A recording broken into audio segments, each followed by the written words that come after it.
Hey everyone, Justin here from buyergoals.com and sharing with you an interesting thing I learned this week from one of I think his title is the Chief Strategist, Content Marketing Strategist over at Content Marketing Institute, Robert Rose. And he went into the four areas of value, the four ways to measure value with content marketing. And you'll be able to watch this and then go back and take some time on your own to watch the full webinar that I attended. I just wanted to give you the insight into some of the meat that will help you separate the two different types of campaigns. I thought this was important to understand because, as you'll hear Robert talk about, campaign marketing delivers results in time, in that specific moment, within the period in which the campaign is created, while as content marketing, the process delivers results over time, which makes that an asset. And so he'll explain to you, and you'll be able to start to understand content as an asset. And I was just kind of taken back by this in a good way after hearing Robert go through this. And of course, I also listened to his weekly podcast with Joe Polizzi on P&R on the Content Marketing Institute. And so I've kind of gotten a little sneak preview, and he talks about this quite often, but never at the level of detail because he just, hasn't had the time in a podcast to go through it.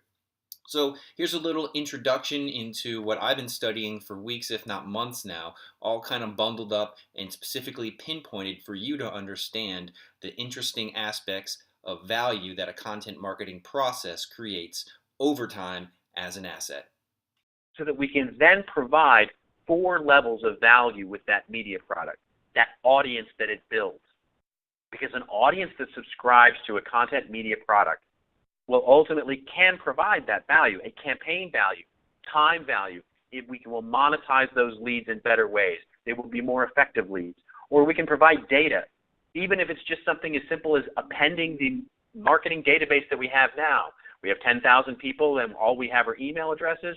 Well, tomorrow we have email address plus names. And then the next day we have email address and names and industry and so on and so forth. Or customer data, where we're actually improving the value, the lifetime value of customers through their use of the experiential thing that they're sort of looking at and consuming that content.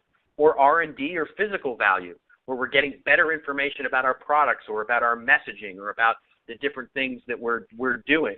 One of the studies that I love so much about this is what Johnson & Johnson is doing with Baby Center. One of the main benefits they get out of it is how to use content and messaging better in their advertising, because they're getting better data out of the Baby Center and the use of it. And so they understand that when they say up all night or sit overnight or different phrasing, which one will actually work better in the media that they're actually doing, making campaign-based marketing better using the value they're getting out of their content marketing platform. Or revenue. As Kraft Food and Family Magazine or Red Bull has proven, you can actually pull revenue out of really great content marketing programs.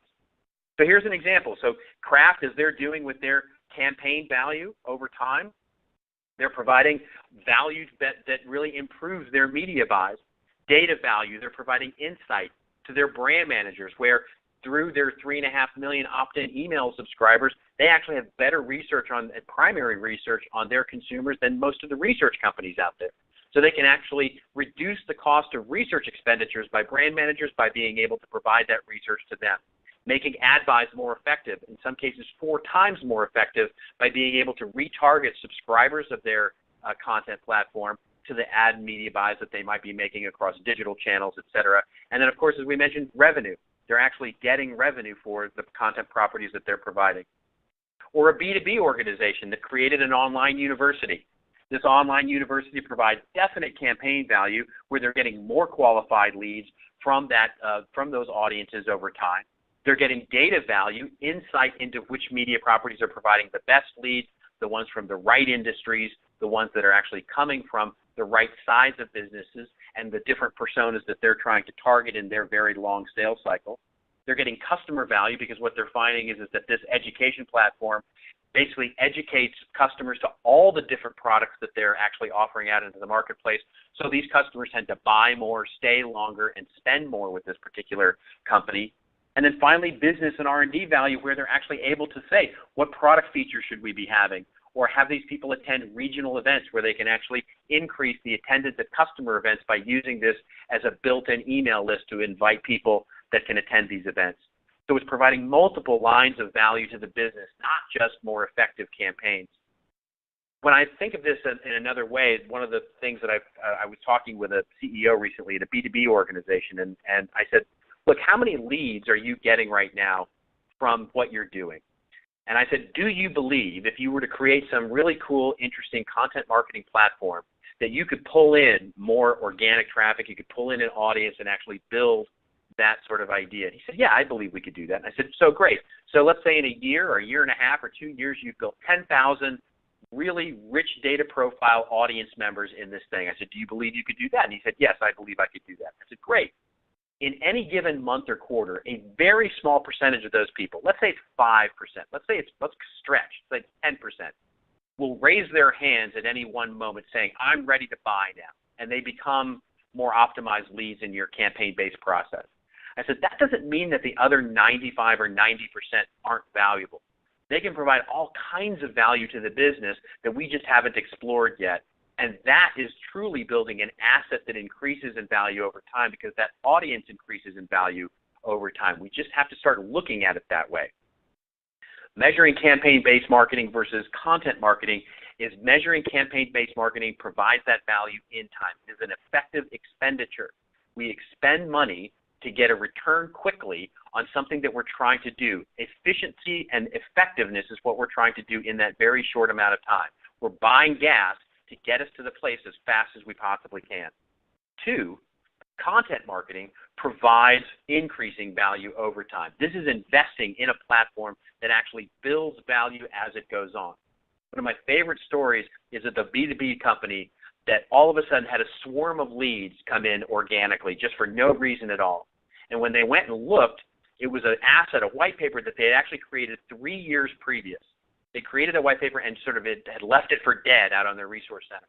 But what had happened was an influencer had actually gone out, found that asset, found it incredibly valuable, blogged about it, and shared it with his huge network, and then all of a sudden it started to resonate and pulled in. That's, if we had measured that asset in time as a measure of a campaign, yeah, it might have provided value or it might not have. But 3 years later, here it is continuing to provide value. It is an investment worth increasing investment in over time because it increases in value over time. So what are the first steps we can start to take just to even start to think about this transitional process to new opportunities in ROI?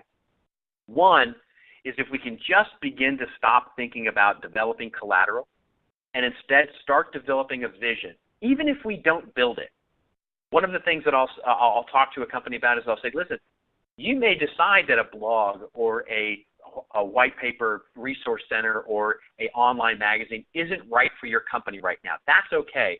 But at least develop the vision so that a year from now, after you've produced all this content, you have all the component parts.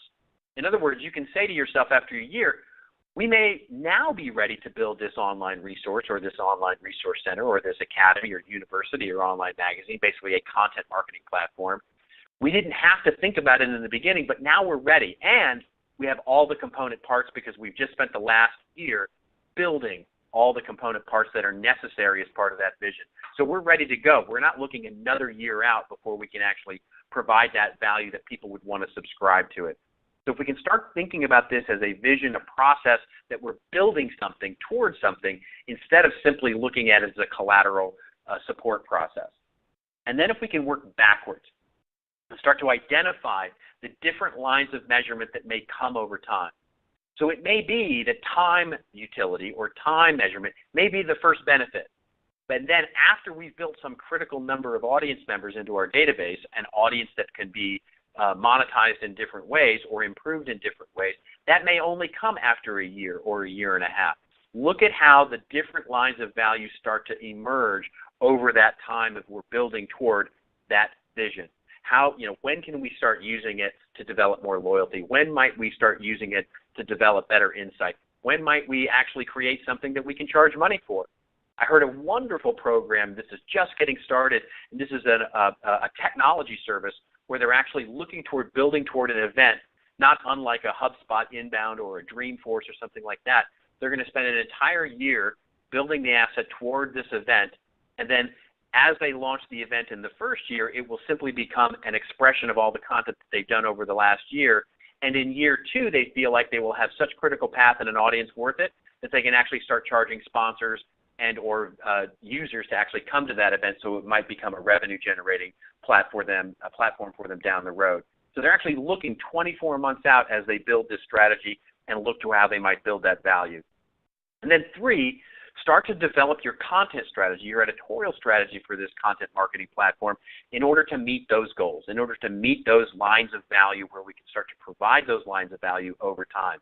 How will we improve the data? How will we make our ad buys more effective? How will we actually provide research to the R&D people? How can we actually make campaign-based marketing more effective? How can we add all these different lines of value in which order and determine the priority? Where does it hurt the most that we actually need to do this?